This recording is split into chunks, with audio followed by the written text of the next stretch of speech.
Hola hermanos, yo soy Lucas Martínez, este es el canal de Personalista. Hoy vamos a introducirnos en el análisis del libro que Juan Manuel Burgos escribió llamado La experiencia integral, un método para el personalismo. En este libro el doctor Burgos busca generar justamente un nuevo método para la filosofía.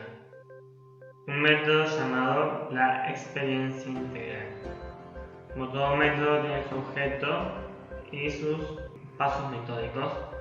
Su objeto sin duda es la persona. Y sus pasos metódicos son lo que vamos a ver viviendo en este proceso. Hay que decir que el libro hace un análisis crítico de muchas epistemologías, formas de ver la experiencia filosóficas, tanto clásicas como modernas, y se plantea como superador de ellas en algún punto, aunque toma y rescata elementos de ellas. Empecemos. El punto de partida de la experiencia integral es justamente la experiencia. La experiencia no es planteada como un fenómeno de conciencia ni de intuición en esencia a priori, como haría Husserl, ni de intencionalidad, porque todo esto implicaría una suerte de idealismo trascendental, donde yo creo en el fenómeno, o la intencionalidad que suele ser unidireccional, o es pasiva o es activa, cuando la experiencia no es solamente pasiva o activa, sino que es las dos cosas a la vez. Entonces, más que hablar de fenómeno de conciencia o de conciencia pura o de yo puro, se parte de la experiencia que tenemos de la realidad. La experiencia que la persona tiene de la realidad que existe, una realidad que existe, ¿no? Partimos de la persona y de su experiencia, ¿sí? No partimos de la puesta entre paréntesis de la existencia de las cosas, fenomenológica, porque lo que experimento es real. Burgos quiere partir de lo que Husserl llama la actitud natural, ¿no? Una actitud natural que se puede criticar y profundizar, pero es natural.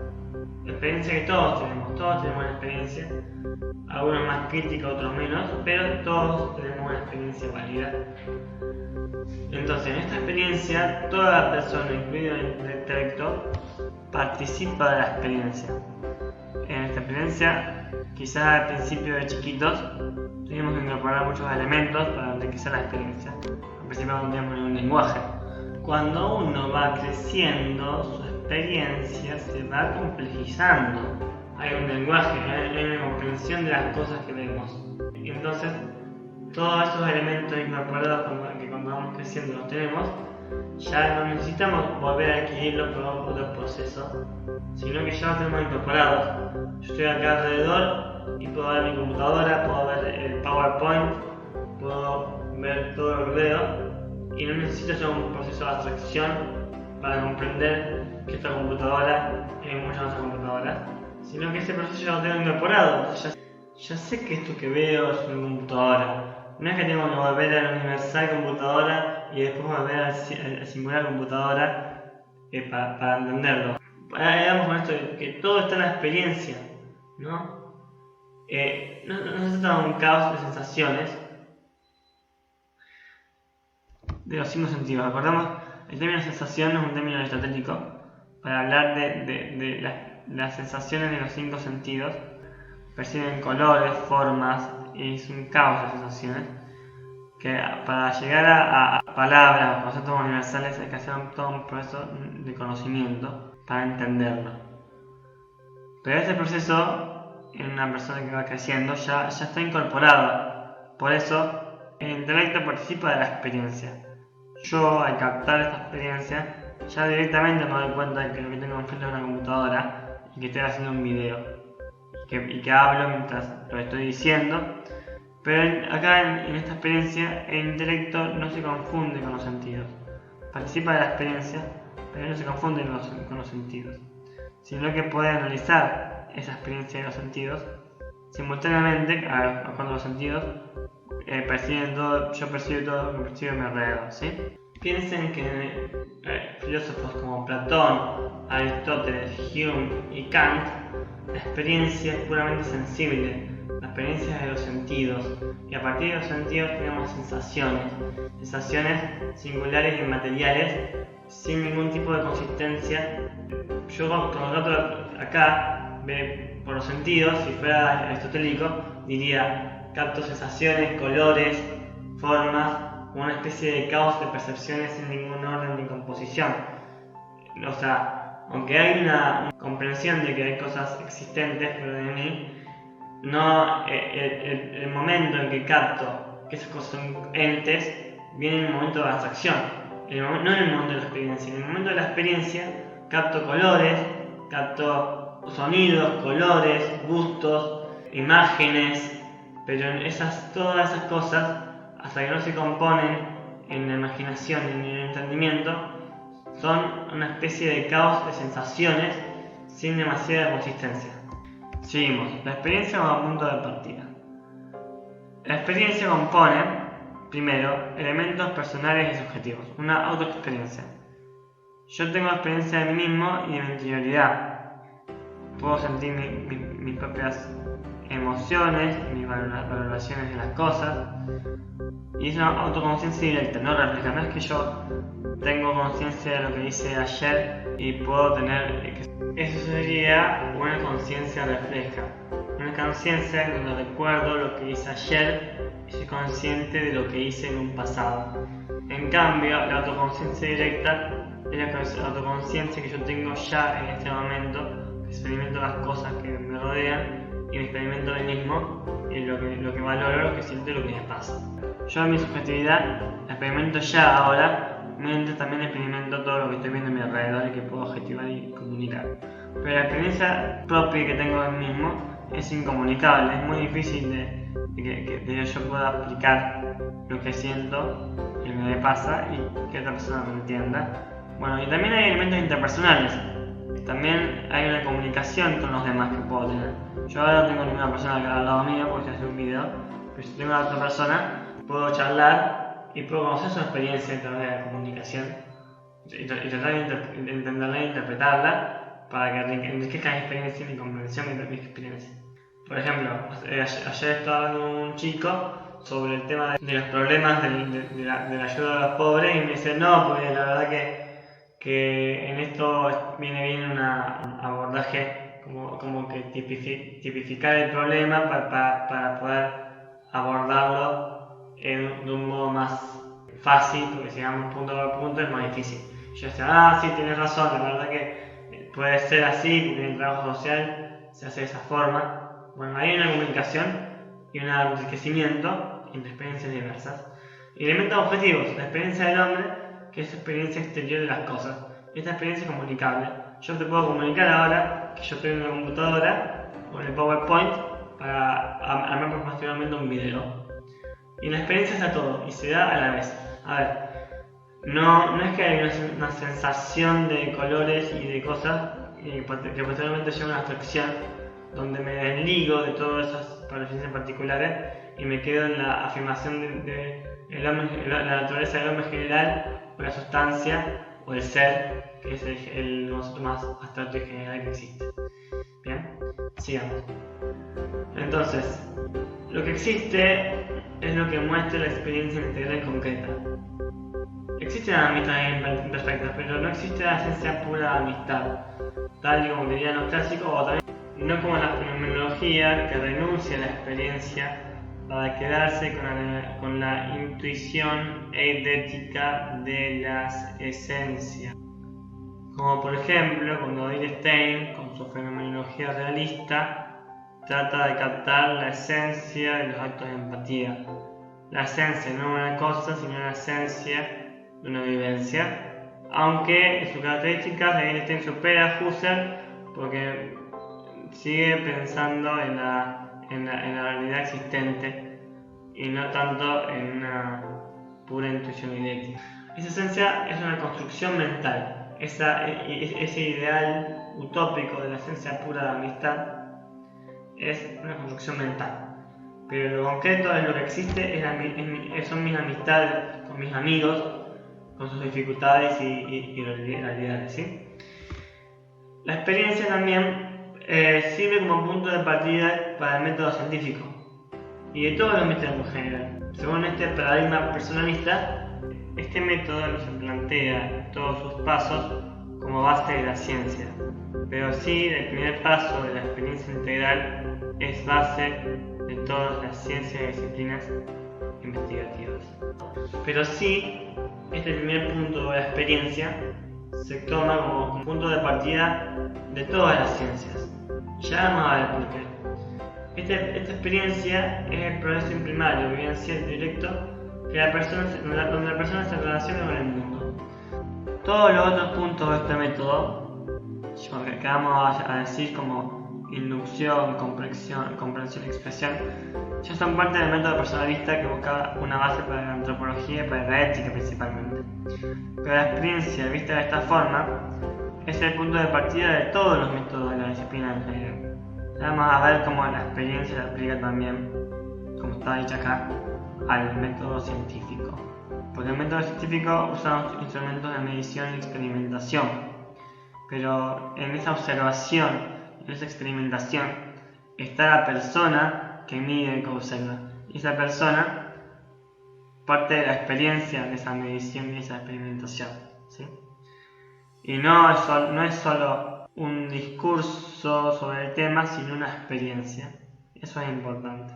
Burgos no quiere renunciar a la actitud natural y espontánea que tiene la persona, pero lo hace de una manera crítica. O sea, tengo una experiencia espontánea y natural, pero puedo generar un abordaje crítico de esa experiencia para no caer en la generalidad de las creencias propias de un análisis superficial y sin crítica filosófica. La ciencia puede llegar a verdades consistentes y estables. Aquí se puede decir que desde el punto de vista aristotélico, otomista, se dice, bueno, porque tal disciplina tiene reduccionismo, la psicología tiene reduccionismo, la ciencia positiva tiene reduccionismo y por tanto se descalifica.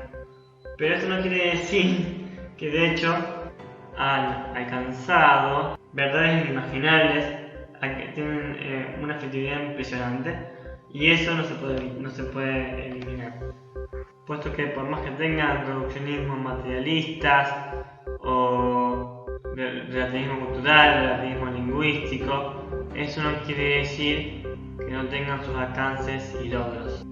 En los abordajes sociológicos que dicen que todo es cultura, o psicologías que tienen diferentes reduccionismos, pero también tienen alcances y tienen su propio sistema, su propio método, su propio objeto, y tienen derecho a tener ese sistema, porque no se puede abordar todas las disciplinas de un plumazo a partir de la analogía del ser.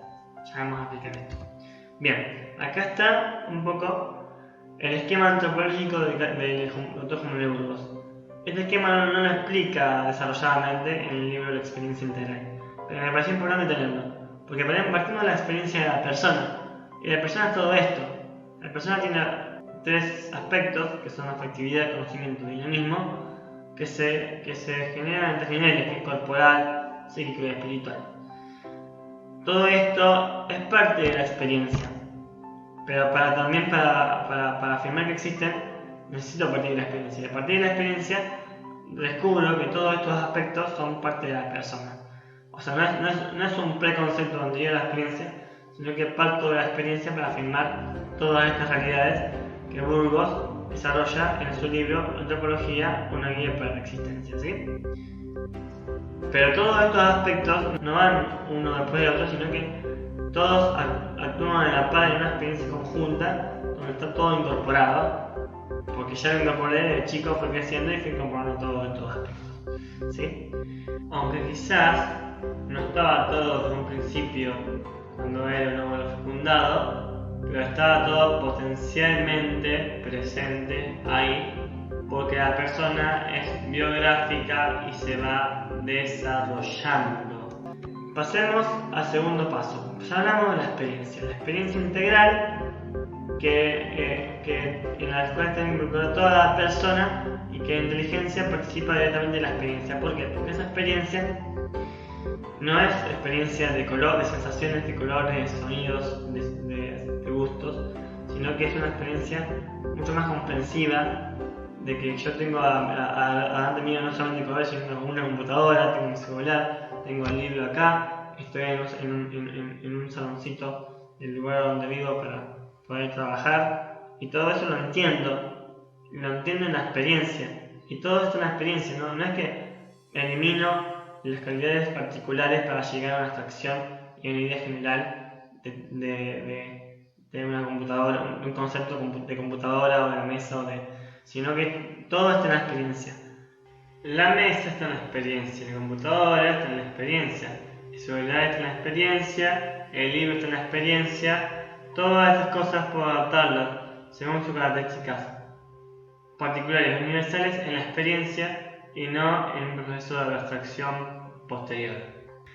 La comprensión de la experiencia en la inducción. Este es un tema un poquito más complejo. Después de la experiencia concreta e individual, puedo generar una especie de inducción.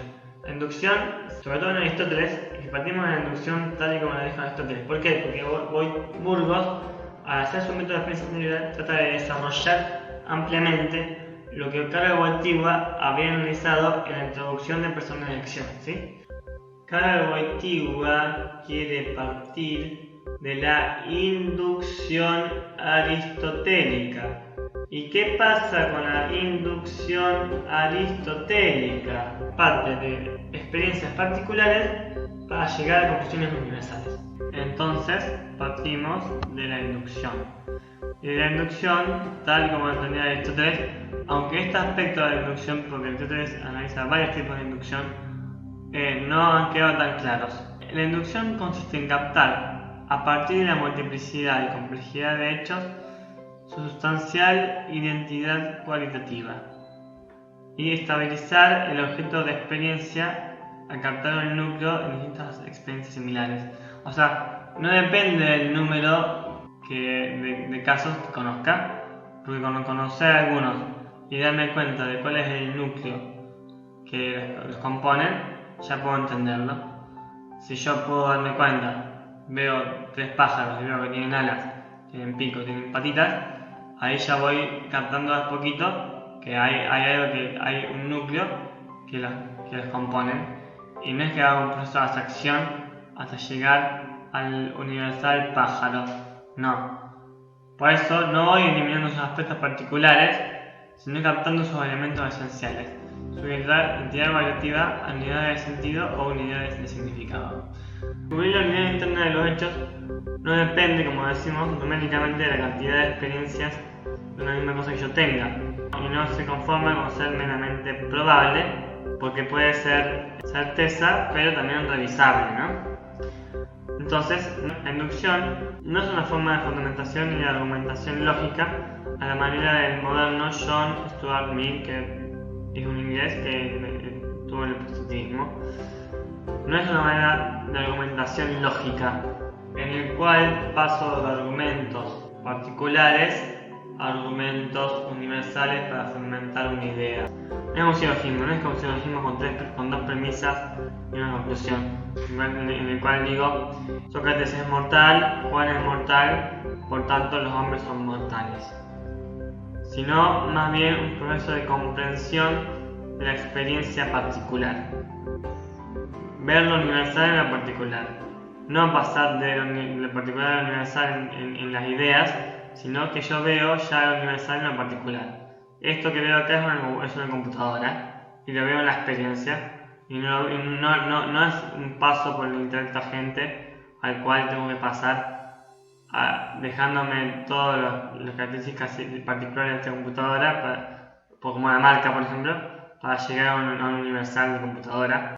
Justamente lo importante y lo fundamental en la experiencia al hacer un trabajo filosófico es poder describir esa experiencia, ya sea de manera formulada o de manera concreta. Wojtyła decía, por ejemplo, la experiencia del hombre actúa. La experiencia del hombre actúa es una experiencia formulada. En cambio, puedo hacer una vivencia más concreta, de manera de Einstein. Todos los aspectos universales están contenidos en la experiencia, y siempre volvemos a la experiencia y estamos en la experiencia. Pero hay que dar una vuelta de rosca más a esto. Si el número de casos que conozco es es limitado, ¿cómo podría llegar a la conclusión de que las unidades de sentido que quiero formar son exactas y precisas y no les falta ningún dato importante? Vamos a dar un ejemplo. El método inductivo puede darse por generalización. Yo, partiendo de casos particulares 1, 2, 10, 15, 20, 100, puedo generalizar que lo que se aplica a esos 100 casos se aplica a todos los casos. Si yo veo 3 cuervos negros, no puedo llegar a argumentar que decir que todos los cuervos son negros, porque puede haber una excepción. Y si hay una excepción, entonces tengo que reformular lo que quise decir. Entonces, a través de este tipo de generalización e inducción, puedo llegar a conclusiones probables. Burgos da un ejemplo que se da en lógica, que es el ejemplo del cuervo negro. Yo veo un cuervo negro, y de ahí puedo inducir que todos los cuervos son negros. Puedo ver 1, 10, 15, 20, 100 cuervos negros. De ahí puedo inducir que todos los cuervos son negros. Y si hay una excepción, veo un cuervo blanco, ¿qué quiere decir? Que me equivoqué y en esa inducción podría incluir que hay cuervos que pueden ser blancos. ¿Perdió lo esencial al perder ser negro? ¿Cómo funciona esa característica? ¿Deja de ser esencial el cuervo? ¿Y qué es lo esencial de ser cuervo? ¿Cómo lo defino? Bien, la experiencia integral llega a certezas que pueden ser revisadas. No hay un inmovilismo o un dogmatismo, pero lo sustancial siempre va a permanecer, por lo cual no hay un negativismo. Por ejemplo, yo puedo decir que la persona es libre. La persona es libre en su acción, en sus decisiones respecto a su acción. Es verdad que puedo hacer un proceso de revisión después de cómo se da esa libertad, en qué casos, si hay cosas que dificultan la libertad o de condiciones, la determinan. Pero el hombre sigue la afirmación de que la persona es libre. El cuervo blanco sigue siendo cuervo, no cambia lo esencial. Pero la aparición de un cuervo blanco me hace pensar de que hay algo más que no vi. Pero el cuervo sigue siendo cuervo. Seguimos en la inducción. La inducción tiene 3 pasos. La indagación necesita las experiencias similares capaz de detectar su núcleo común. Por ejemplo, Wojtyła hablaba del caso, la vivencia, el hombre actúa. Tenemos muchas experiencias similares donde vemos que el hombre actúa. Experiencias de carácter sobre todo moral.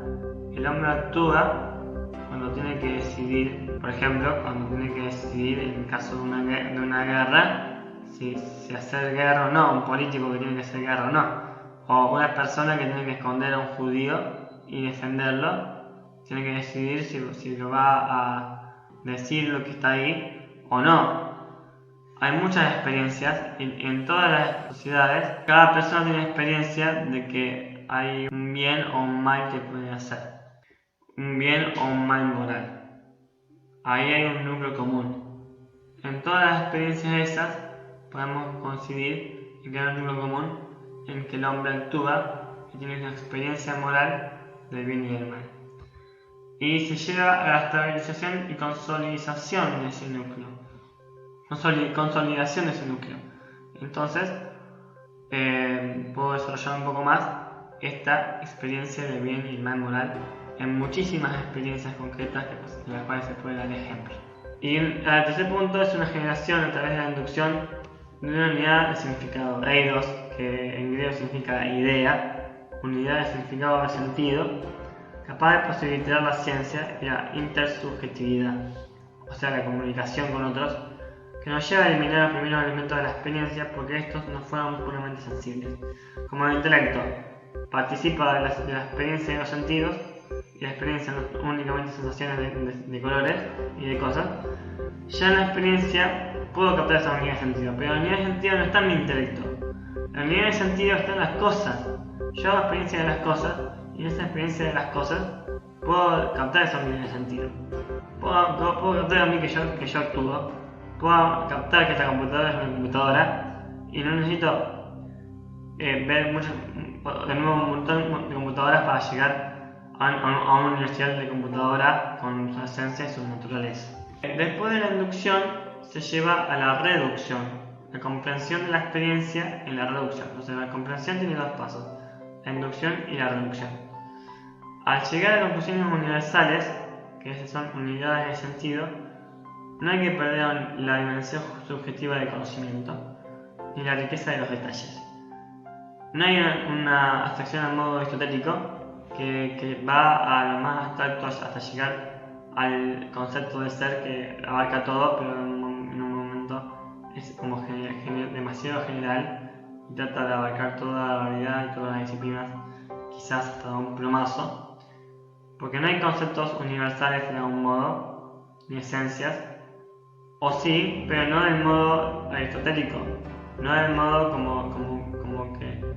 como que la experiencia sensible hay que pasar a una proceso de abstracción hasta allá intelecta gente que capta conceptos despojados de sus características individuales.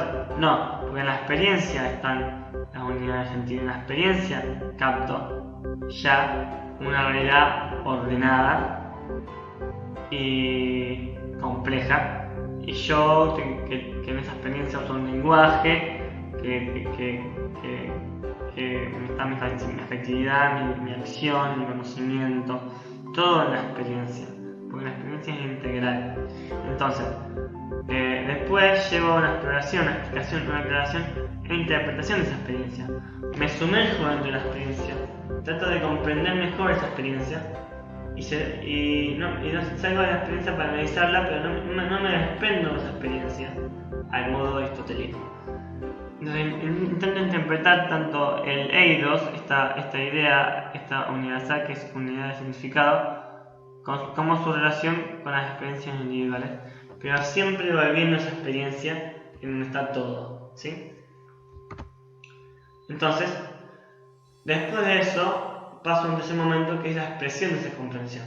¿Cómo puedo plasmar toda esa experiencia que hice en mi vida de una realidad quizás antropológica y ética, y la describo en un trabajo filosófico? Yo escribo un artículo o un libro donde explico esa experiencia, pero acuérdense esto, ¿no? Como no es solamente un conocimiento de una cosa, sino también una comunicación con los demás, donde la experiencia de los demás también me enriquece y puedo comprender mejor la experiencia que quería.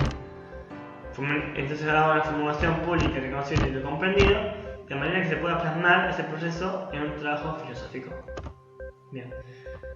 Ahí explicamos los pasos del método de la experiencia integral. Como dijimos, la experiencia es el punto de partida de todas las disciplinas en general. Pero antes de pasar a eso, una crítica a los conceptos de Aristóteles. Aristóteles parte de una fenomenología que parte de la experiencia de las sensaciones y los sentidos hasta llegar a la abstracción de la analogía del ser, porque el ser de alguna manera abarca a todas las cosas del mundo, porque todas las cosas son, pero no todas las cosas son del mismo modo, ¿no? Entonces, por un proceso de abstracción llego a la analogía del ser, porque todas las cosas, como decíamos, en el empleo metodológico de la analogía para Burgos debe ser superado, porque la realidad analizada por las disciplinas actuales, la química, la física, la sociología, la matemática, las ciencias exactas, las ciencias humanas, la antropología cultural, las neurociencias, la psicología, cada objeto de investigación que tiene esta ciencia merece su propia sistematización conceptual, porque tiene sujeto de estudio y un método específico que sirve para entender eso, ¿no? Y no se puede abarcar todo a un plumazo. De algún modo, los que siguen esta analogía del ser dirían: todas las concepciones están buenas, pero son reduccionistas, porque siempre tienen un aspecto que dejan de lado. Es quizás, aunque haya cierto reduccionismo, pero también no se puede negar los grandes alcances que tienen todas estas teorías en su trabajo específico, en su enriquecimiento de su experiencia. Y ese enriquecimiento no puede ser dejado a un lado. Por ejemplo, Aristóteles planteaba a los seres vivos como animales, vegetales y plantas, pero en los seres vivos hay muchísimo más seres vivos.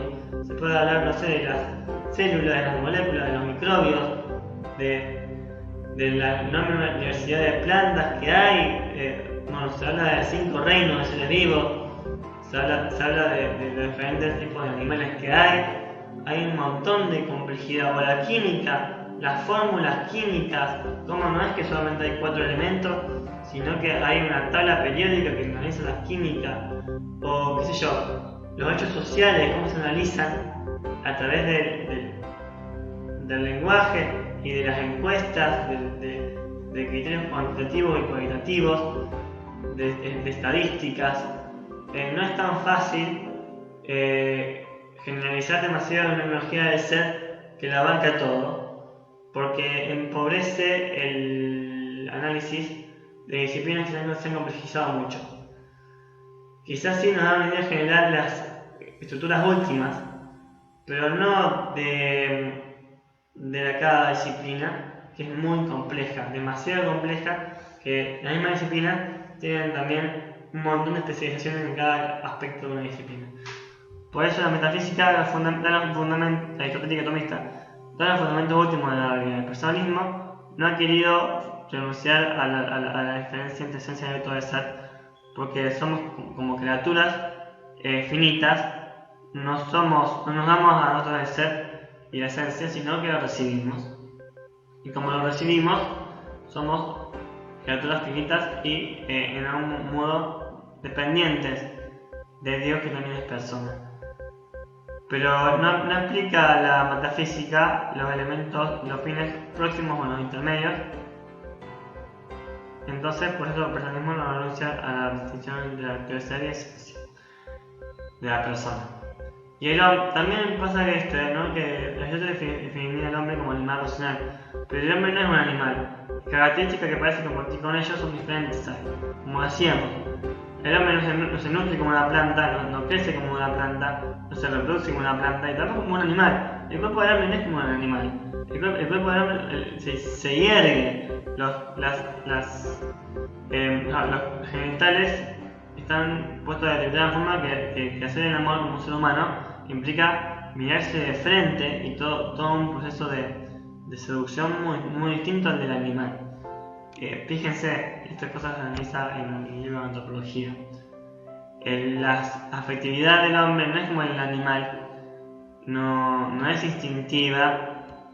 También renuncia el personalismo a algunas teorías aristotélicas como la actipotencia. Esta teoría elimina la experiencia subjetiva, porque las facultades humanas, tal y como entiende el tomismo y el aristotelismo, parten de la teoría de la actipotencia, ¿no? Y de Ayer y Patti. El Ayer es el agente, que tiene una acción generadora de movimiento, ¿no? Como un motor puede mover otro motor. Una causa agente puede mover a un paciente. Así, un chocolate puede ser agente de mí porque despierta en mí una pasión de mi apetito sensitivo y despierta un movimiento, ¿no? De ambos.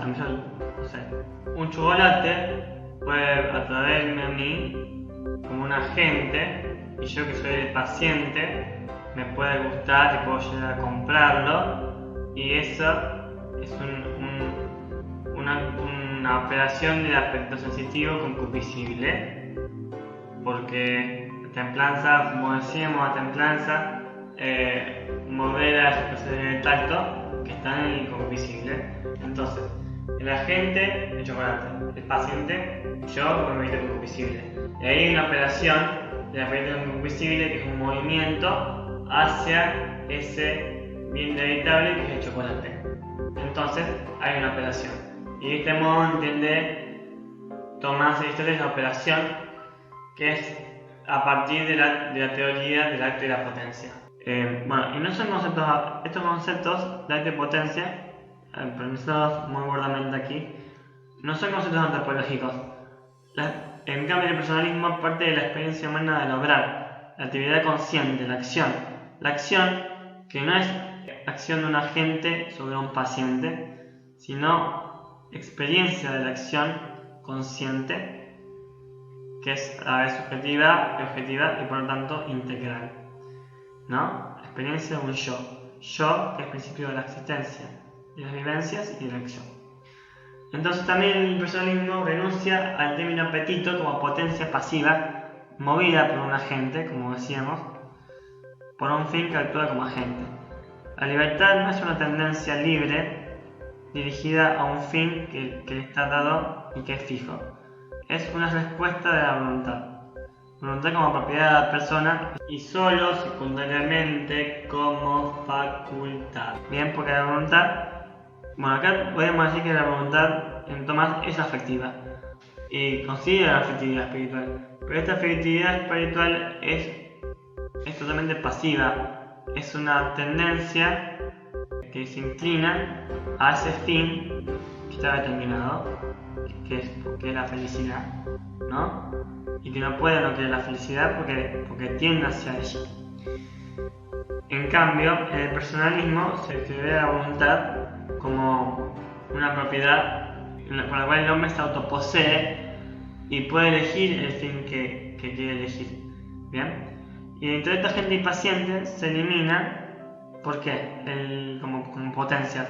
Porque el intelecto participa de la experiencia y capta el objeto que está presente en la misma experiencia junto con toda la persona. Es decir, el proceso de la abstracción personalista es distinto al tomista porque para el tomista el intelecto agente necesita extraer de la especie sensible una especie inteligible abstracta.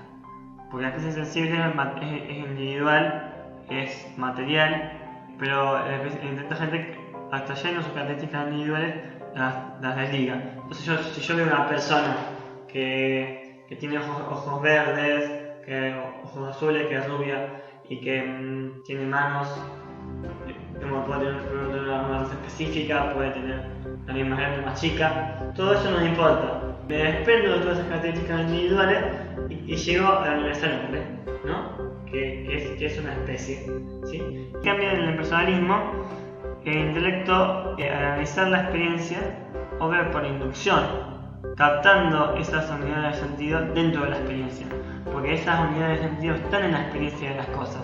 Por ejemplo, veo una computadora individual y me doy cuenta que es una computadora, porque yo tengo incorporado de chico, no necesito hacer el proceso constantemente otra vez de ver 10, 100, 20 computadoras y a partir de ahí saber que una computadora tiene determinadas características y por tanto corresponde a la especie universal de computadora. No, yo ya sé que estoy enfrente de una computadora y esa unidad de sentido está acá en la experiencia y no en la abstracción posterior de un concepto universal de computadora.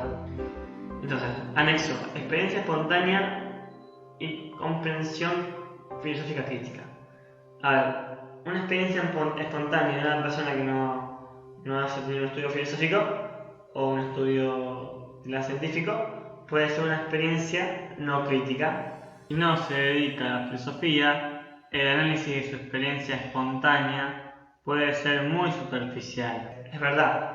De hecho, Husserl yo llamaba esto actitud natural, actitud sin crítica, ¿no? Un filósofo, en cambio, puede partir de la misma experiencia espontánea, pero hacer un análisis más crítico de esa experiencia y comprenderla mejor. Además, llega a ser un análisis sistemático. Pero el conocimiento filosófico no es esencialmente diverso de la experiencia espontánea. La experiencia es la misma. Quizás sea menos crítica la experiencia espontánea, pero es la misma. No son dos tipos de experiencias distintos. Por eso pensamos en una sola experiencia, no en dos. La experiencia que todos tenemos. La experiencia que puede ser espontánea o vista de una manera más crítica y filosófica. Y la misma experiencia, que es una sola, es sujetada a la crítica filosófica, pero esta crítica no elimina la validez de esa experiencia, sino que trata de comprenderla mejor. Esto que veamos, vamos a ver el tema de la ciencia. Yo veo que parece, aparentemente, puedo ver el cielo y parece ser que eso gira alrededor de la Tierra. Me puedo preguntar por qué. y puedo empezar a hacer una crítica, y ahí está lo que hizo Galileo, y aquí entramos como que la experiencia, tal como se describe acá, es el punto de partida de la ciencia. Yo puedo ver que parece que el Sol gira alrededor de la Tierra. ¿Por qué? Galileo, para criticar la experiencia espontánea, parte de la crítica misma de la experiencia espontánea, pero solo con un modo crítico, con los instrumentos apropiados, usando un telescopio para ver las lunas de Júpiter.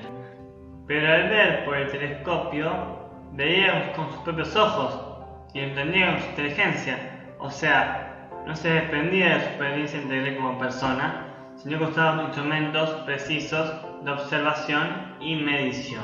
O sea, el análisis medido y criterioso y crítico de un objeto como puede ser la luna de Júpiter o con un telescopio es objetivo, pero no se desprende de la subjetividad, no se desprende de la experiencia integral de la persona.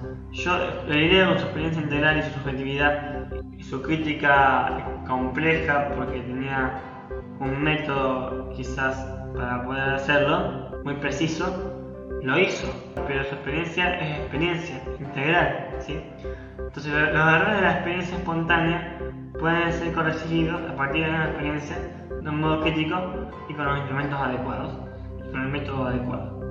La objetividad absoluta, desprendida de toda subjetividad, no es posible. Entonces, sabemos que el sujeto, tanto en la experiencia científica como cualquier otro método, con su subjetividad, modifica e interpreta el objeto que está estudiando.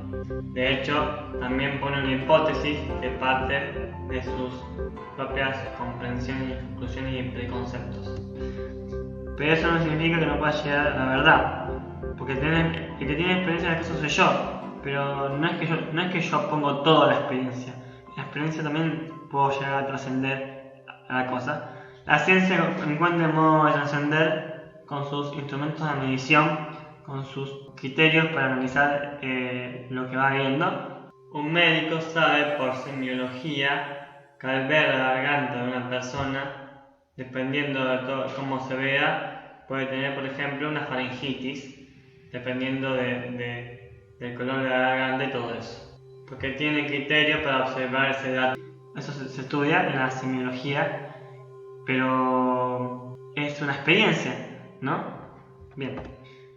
Aquí analizamos un poquito esto. En ese sentido, un cientificismo partiría de una especie de reduccionismo, pero a pesar de ese reduccionismo tiene un montón de alcances y esos alcances no hay que eliminarlos, ¿sí? Entonces, como conclusión decimos que la experiencia integral es la vivencia de todo tipo cognoscitivo que capta de modo unitario y separable los elementos objetivos y subjetivos, y que resulta un elemento unitario de la persona y que integra de modo indisoluble la inteligencia y los sentidos. Por eso, la experiencia integral es la base de todo método. Como dijimos, de la experiencia integral parten todas las disciplinas, ciencias humanas, ciencias naturales y todo eso. Pero en los pasos siguientes, que son de inducción y reducción y expresión, van más por el método personalista que quiere fundamentar la antropología y la ética y otras disciplinas filosóficas que dependen de ellas. Pero ya el primer paso de la experiencia en sí es la base de todo método. Por ejemplo, cuando un método sociológico quiere partir, no sé, de encuestas cualitativas como cuantitativas, parte de la experiencia, pregunta a las experiencias de un montón de gente para llegar a conclusiones, ¿no? Entonces ahí hay una interpersonalización, porque hay una comunicación y un análisis de las experiencias de otros. Y parte de la experiencia, las ciencias naturales, como decíamos, usan instrumentos exactos de medición y de precisión, pero también parten de la experiencia, ¿sí? Qué bueno, qué interesante que este método pueda servir como un nuevo método para el personalismo. No nos hemos centrado en los análisis críticos que hace el Dr. Juan Manuel Burgos de cada una de las epistemologías y gnoseologías de la historia de la filosofía. Pudimos entonces analizar el método de modo sintético para que el que quiera pueda leer este libro, que es el libro más importante del doctor Juan Manuel Burgos y que presenta un método actual para el personalismo. Libro que se escribió en el año 2015 y que presenta toda su síntesis de su recorrido filosófico profundo. Para que el que quiera pueda leer el libro de Juan Manuel Burgos y comprenderlo mejor. ¿Cómo se aplica este método? Hemos dado algunos ejemplos, pero se necesitaría más, porque el momento de la expresión está en el momento de plasmar. Una vez que se hizo la experiencia, la inducción y la reducción, llega el momento de expresarlo y plasmar las conclusiones y el proceso de experiencia en un artículo o en un libro, y eso es a lo que apunta el método personalista. Y al plasmarlo, la persona tiene que describir la experiencia que tuvo y describir la inducción. La inducción, que recordemos, la inducción que no es argumentativa, no es un silogismo, sino que es una comprensión de las unidades de sentido, de las características esenciales de su experiencia. No un proceso de abstracción que se desliga de la experiencia, sino una mayor comprensión de esa experiencia, ¿sí? Eso es todo por hoy. No se olviden de suscribirse y de poner me gusta. Yo soy Lucas Martínez y este es el canal de Personalista.